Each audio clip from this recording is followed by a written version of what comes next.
The word any is very useful in English. It helps us talk about things when we don't need to be specific. Let's see why it's powerful.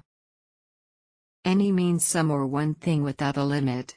It can mean one, some, or even all, depending on the sentence. A common mistake is using any in positive sentences where we should use some. For example, we say, I have some apples, not I have any apples. We often use any in questions, do you have any questions? Also in negatives, I don't have any money. And with if you need any help.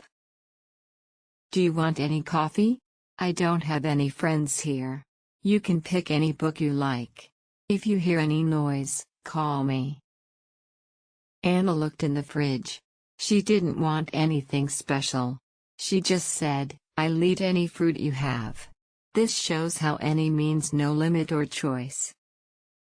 Remember, any sounds like anyone or anything. It means one or some, but you don't have to be specific. Imagine a big bowl where you can pick any candy you want. Now you know how to use any. Try making your own sentences and use any often. See you next time.